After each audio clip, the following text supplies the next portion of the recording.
ভর সন্ধ্যাবেলায় দিল্লির লালকেল্লার সামনে ঘটে গেল ভয়াবহ বিস্ফোরণের ঘটনা। এই বিস্ফোরণের ঘটনায় ইতিমধ্যে 13 জন মানুষের মৃত্যু ঘটেছে, যদিও বেসরকারি মতে এই মৃতের সংখ্যাটা আরো অনেক বেশি। এই ঘটনা ঘটার সঙ্গে সঙ্গেই আলোড়ন পড়ে গিয়েছে দেশের সর্বত্র। দেশের বিভিন্ন রাজ্য, বিভিন্ন গুরুত্বপূর্ণ শহরে হাই অ্যালার্ট জারি করা হয়েছে। ঘটনার তদন্তের দায়িত্ব পেয়েছে এনআইএ। এবং এই ঘটনার ঘটার আগেই হরিয়ানার ফরিদাবাদ থেকে ওই দিনই 2900 কেজি বিস্ফোরক উদ্ধার হয়। এবার এই 2900 কেজি বিস্ফোরক উদ্ধার আর দিল্লির লালকেল্লার বিস্ফোরণকে অনেকেই এক সূত্রে গাঁথছেন, যদিও এখনো পর্যন্ত দেশের সরকারের পক্ষ থেকে স্পষ্ট করে জানানো হয়নি যে এই ঘটনার পিছনে কারা যুক্ত রয়েছে বলে তারা মনে করছেন, বা উল্টো দিক থেকে কোনো সন্ত্রাসবাদী সংগঠন বা কোনো জঙ্গি সংগঠনের পক্ষ থেকেও এই ঘটনার দায় স্বীকার করে বিবৃতি জারি করা হয়নি। সিসিটিভি ফুটেজে যা দেখা যাচ্ছে তাতে হলো লালকেল্লার সামনের যে ট্রাফিক সিগন্যাল, সেই সিগন্যালে এসে একটি গাড়ি দাঁড়াচ্ছে এবং সেই গাড়িটি থেকে বিস্ফোরণের ঘটনা ঘটছে।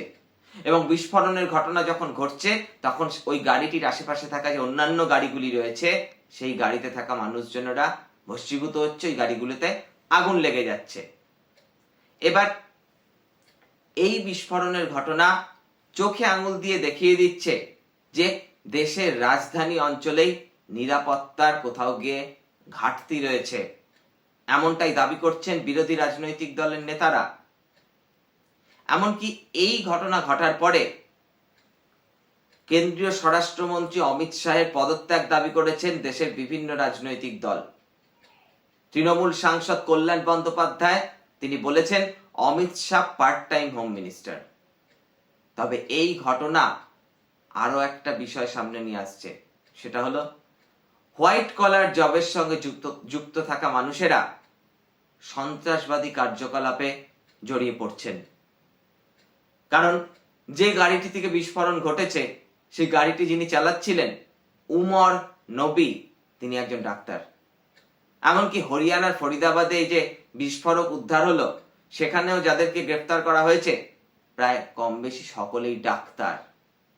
অর্থাৎ এতদিন পর্যন্ত সন্ত্রাসবাদী কার্যকলাপ বা জঙ্গি সংগঠন সম্পর্কে আমাদের যে চিরাচরিত ধারণা ছিল সেই ধারণাও ক্রমে বদল হচ্ছে, বদলাতে বাধ্য। কারণ শেষ পর্যন্ত যদি দেখা যায় যে এই দিল্লির বিস্ফোরণের সঙ্গে একাধিক চিকিৎসকেরা যুক্ত, তাহলে বলতে হবে যে ভারতবর্ষ তথা বিশ্বের সন্ত্রাসবাদী কার্যকলাপের ক্ষেত্রে এক নয়া অধ্যায় বা নয়া দিক রচনা করে দিল এই 10-11 দিল্লির সন্ধ্যার ঘটনা। এই ঘটনা নিয়ে ইতিমধ্যে চাপানুতর চলছে।